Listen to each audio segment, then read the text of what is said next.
नमस्कार दोस्तों, news point लेकर हाजिर हूं मैं राजीव। महाराष्ट्र की राजधानी मुंबई से करीब 125 किलोमीटर दूर पालघर से एक दर्दनाक और शर्मनाक घटना सामने आई है। यहां भीड़ ने 2 साधुओं सहित 3 लोगों की हत्या कर दी। दरअसल गुरुवार यानी 16 अप्रैल की रात लगभग 10 बजे पालघर के कासा इलाके में नासिक की तरफ से आ रही कार में ड्राइवर सहित 3 लोग सवार थे। गांव वालों ने उन्हें रोका और फिर चोर होने के शक में पत्थरों से हमला कर दिया। इलाके में चोरों के घूमने की अफवाह पहले से फैली हुई थी। इस हमले में तीनों की मौके पर ही मौत हो गई। ये तीनों एक अंतिम संस्कार में शामिल होने के लिए सूरत यानी कि गुजरात के शहर सूरत जा रहे थे। महाराष्ट्र पुलिस ने हत्या के आरोप में 110 लोगों को गिरफ्तार किया है, जिनमें 9 जो हैं वो नाबालिग हैं। जब से यह घटना सुर्खियों में आई है तभी से इसे धार्मिक और सांप्रदायिक रूप देने की कोशिश चल रही है। उधर महाराष्ट्र के सीएम उद्धव ठाकरे ने आज प्रेस कॉन्फ्रेंस करके इस घटना की भर्त्सना की है और आश्वासन दिया है कि किसी भी दोषी को छोड़ा नहीं जाएगा। और उन्होंने यह भी कहा है कि इसे सांप्रदायिक या धार्मिक चश्मे से न देखा जाए और न ही कोई अफवाह फैलाई जाए। तो आज इसी संवेदनशील मामले पर चर्चा के लिए हमारे साथ जुड़े हुए हैं अमलेंदु उपाध्याय जी। अमलेंदु जी, आपका स्वागत है। जी धन्यवाद। तो 16 अप्रैल की रात अमलेंदु जी, महाराष्ट्र के पालघर में मॉब लिंचिंग की घटना ने देश में फिर से सांप्रदायिक माहौल को लेकर नई चिंता पैदा कर दी है। बीते कुछ वर्षों में देश में भीड़ की हिंसा के कई प्रकरण हुए हैं और इनमें अधिकतर अल्पसंख्यक समुदाय ही निशाने पर रहे हैं, जिसे लेकर केंद्र की मोदी सरकार भी सवालों के घेरे में आती रही है। लेकिन सरकार की ओर से इन सवालों के संतोषजनक जवाब जो हैं कभी नहीं मिले। मगर अब जबकि हिंसा का शिकार हुए लोग संत समुदाय से हैं, तो भाजपा समर्थक पुलिस की भूमिका पर और राज्य सरकार से सवाल कर रहे हैं और वीएचपी यानी कि विश्व हिंदू परिषद जैसे संगठनों को इसमें वामपंथियों की साजिश नजर आ रही है। वैसे किसी भी तरह की हिंसा निंदनीय है और जब भीड़ कानून को दरकिनार कर खुद न्याय करने में उतर जाए तो समाज को सतर्क होने की जरूरत है, क्योंकि आग धर्म देखकर नहीं फैलती है। आप क्या कहेंगे अमलेंदु जी? देखिए, एक तो जो भी घटना हुई है वो काफ़ी निंदनीय है और इस पे जिस तरीके से उद्धव ठाकरे ने एक्शन लिया है वो काबिल तारीफ है और मुझे लगता है कि उद्धव ठाकरे ने बिल्कुल सही समय पे और सही कदम उठाया है। लेकिन जिस तरीके से घटना का सांप्रदायिकीकरण करने की कोशिश की जा रही है, हालांकि जो महाराष्ट्र के गृह मंत्री हैं अनिल देशमुख, उन्होंने ट्वीट करके कहा भी है कि जो घटना में जो आरोपी हैं वो किसी दूसरे धर्म के नहीं हैं, यानी जिनकी हत्या हुई वो और जो आरोपी हैं वो एक ही धर्म के हैं। तो ये स्पष्ट है। लेकिन जिस तरीके से गुरुवार की घटना को लेकर के और रविवार को भारतीय जनता पार्टी का आईटी सेल सक्रिय हुआ और जिस तरीके से उसने ऊधम मचाना शुरू किया सोशल मीडिया पे, उससे ये बात जो है वो फिर जो है सवालों के घेरे में है कि आखिर इसके पीछे मकसद क्या था। जो घटना हो चुकी, ठीक है, और जबकि ये तब है कि जबकि उनकी आरोपियों की गिरफ्तारी हो चुकी थी, उसके बाद इसको सांप्रदायिक रंग देने की कोशिश की गई और अभियान जो था सोशल मीडिया पे चलाया गया। सबसे बड़ी बात यह है कि आज जो लोग इस पर अभियान चलाने की कोशिश कर रहे हैं, क्या उन्हें ये बात तब समझ में नहीं आ रही थी जब जयंत सिन्हा जो केंद्रीय मंत्री थे मोदी वंश गवर्नमेंट में, और वो मॉब लिंचिंग के आरोपियों को जब वो जमानत पर छूट के आ रहे थे उनको माला पहना रहे थे? ये बात तब समझ में नहीं आ रही थी। ये बात तब समझ में नहीं आ रही थी जब बुलंदशहर में एक हिंदू इंस्पेक्टर सुबोध कुमार सिंह की हत्या हुई और उसके हत्यारे जब छूट करके आए तो जय श्री राम के नारे लग करके मालाएं पहनाई जा रही थी। ये चीजें तब समझ में नहीं आ रही थी।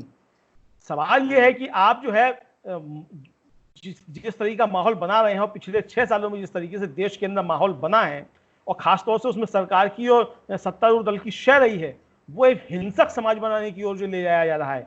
देखिए, जब समाज हिंसक बनेगा तो फिर वो जब उसके मुंह में खून लग जाएगा हिंसा का, तो फिर वो ये नहीं देखेगा कौन अपना है कौन पराया है। तो चूंकि उसके मुंह में हिंसा का खून लग चुका है, तो आप जिस तरीके से समाज को हिंसक बनाने की कोशिश कर रहे हैं और हर चीज में आप सांप्रदायिकीकरण करने की कोशिश कर रहे हैं। और मैं यहाँ पे ये जोड़ना चाहूंगा कि जो हमारा मुख्य धारा का मीडिया, खासतौर से इलेक्ट्रॉनिक मीडिया जो है, वो इसमें आग में घी डालने का काम कर रहा है, सिर्फ अपनी टीआरपी बढ़ाने के लिए इस देश के अमन चैन को जो है आग लगाने की कोशिश कर रहा है। तो बहुत सतर्क रहने की आवश्यकता है। और जो लोग भी जो आज इस घटना की निंदा कर रहे हैं, मैं समझता हूं कि उनको अखलाक, पहलू खां, इंस्पेक्टर सुबोध कुमार सिंह, इन सबकी हत्याओं की, मॉब लिंचिंग की घटनाओं की निंदा करनी चाहिए। और अगर नहीं करते हैं तो आप समझ लीजिए कि आपके मन में खोट है। जी बिल्कुल सही कह रहे हैं, और साथ ही पालघर की घटना की हर हाल में निंदा होनी ही चाहिए और इसके दोषियों को कड़ी से कड़ी सजा मिलनी चाहिए, ताकि आइंदा समाज में अफवाहों से हिंसा फैलाने वालों पर लगाम लगे और किसी निर्दोष को बेमौत न मरना पड़े। लेकिन हैरानी इस बात की है अमलेंदु जी कि लॉकडाउन के इस वक्त में इतनी भीड़ आखिर कैसे एक गांव में जुट गई? क्या पुलिस प्रशासन को इसकी जरा भी भनक नहीं लगी? सोशल मीडिया पर जो अफवाहें फैल रही हैं, क्या पुलिस को इस बारे में कोई इल्म नहीं था? अगर ऐसा है तो यह पुलिस प्रशासन की भी बड़ी नाकामी है। इस मामले को सांप्रदायिक रंग देने वालों की साजिश भी समझने की जरूरत है। वे ऐसे ही मौकों की तलाश में रहते हैं। हम लगातार देख रहे हैं, चाहे वो अखलाक की बात हो, चाहे वो पहलू खां की बात हो, या सुबोध सिंह की जो बात आप कर रहे थे, इसलिए कि कब कोई हिंदू निशाना बने और उन्हें दूसरे धर्म के लोगों पर उंगली उठाने का मौका मिल जाए, ये भी है। ये कई सारी चीजें हैं। इसलिए अमलेंदु जी, मैं ये चाहता हूं आपसे ये जानना कि आखिर जो स्थितियां निर्मित हुई हैं, चाहे वो अभी की बात हो, चाहे पुरानी बातें हो, इसको जो सांप्रदायिक रंग देने की कोशिश होती है, आखिर उसमें किसको फायदा होता है? देखिए, जाहिर सी बात है कि जब भी हिंसा होती है, सांप्रदायिक हिंसा होती है, उसका फायदा एक विशेष पार्टी को ही होता है। आप देख लीजिए, अब तक का इतिहास उठा करके देख लीजिए, और वो जो यहाँ तक बढ़कर के आए हैं, वो समाज का ध्रुवीकरण करके, समाज को विभाजित करके ही यहाँ तक पहुंचे हैं। लेकिन वो ये भूल जाते हैं कि आप जिस तरीके से समाज को विभाजित कर रहे हैं, वो एक दिन जो देश विभाजन की बुनियाद रख रहा है। और आप समाज को जो बांट रहे हैं, तो वो जो है, वो समाज को बांटना जो है, आप केवल धर्म के आधार पर ही नहीं बांट रहे हैं। जब आप बांटने की कोशिश करते हैं, तो आप कहीं ना कहीं अपने समाज को भी बांटने की कोशिश कर रहे हैं। और जब समाज बट जाता है, तो फिर वो अपना और पराया की भूल जाता है। आप फौरी फायदा उठा लेंगे, सरकार में आ जाएंगे, सरकार में बने रहेंगे, अपनी नाकामियों पर इन हरकतों से पर्दा डालते रहेंगे, लेकिन आप इंसानियत का, इस देश का बहुत नुकसान कर रहे हैं, बहुत ज्यादा नुकसान कर रहे हैं। और इस भस्मासुर को अगर नहीं रोका गया, तो ये एक दिन इस मुल्क को और इंसानियत को तबाह कर देगा।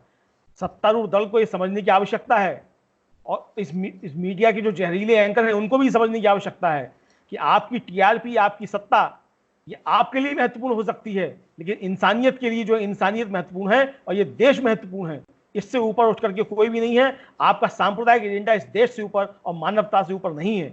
इसलिए बच के रहने की आवश्यकता है, और लोगों को भी जो इन सब चीजों में फंसते हैं, उनको भी संभल के रहने की आवश्यकता है और सोचने की आवश्यकता है कि आप जो ये हरकतें करते हैं, उससे आप किसका अहित कर रहे हैं। जाहिर सी बात है कि आने वाली नस्लें आपकी भी खराब होंगी। बिल्कुल बिल्कुल बिल्कुल। जी जी जी जी, बिल्कुल सही कह रहे हैं कि आने वाली जो पीढ़ी है वो भी। और दूसरी चीज़ क्या है कि जो स्थितियां निर्मित होती रही हैं, हम लोग देखते रहे हैं, वो कहीं ना कहीं उसकी भर्त्सना होनी चाहिए। लेकिन समय पर हमने इस बारे में जब भी कोशिश की, सुनना चाहा कि मोदी जी क्या कह रहे हैं उनकी तरफ से इस मामले में, इन पूरे जो भी घटनाक्रम पिछले दिनों हुआ, चाहे वो अखलाक से लेकर के पहलू खां तक का मामला हो, चाहे सुबोध सिंह का मामला हो, कहीं भी मोदी जी का कोई जवाब इस पे नहीं आया। ये अपने आप में एक जो है प्रश्न चिन्ह खड़ा करता है। लेकिन साथ में मैं ये जोड़ना चाहूँगा अपने दोस्तों से, अपने दर्शकों से, कि पालघर मामले में हमें एक बार फिर जो ये जो मामला है, उसने हमें एक बार फिर से ये सिखाया है कि भीड़ का कोई धर्म नहीं होता है, ना हिंसा कोई धर्म मानती है। जैसे कि वहाँ पे जो अभी तक बात हो रही थी कि एक पक्ष जो है दूसरे पक्ष को, एक समुदाय दूसरे समुदाय के लोगों की लिंचिंग करता था, लेकिन यहाँ सेम समुदाय जैसी बात हम लोग बता रहे हैं कि एक ही समुदाय के लोगों ने एक ही समुदाय के लोगों को मारा है।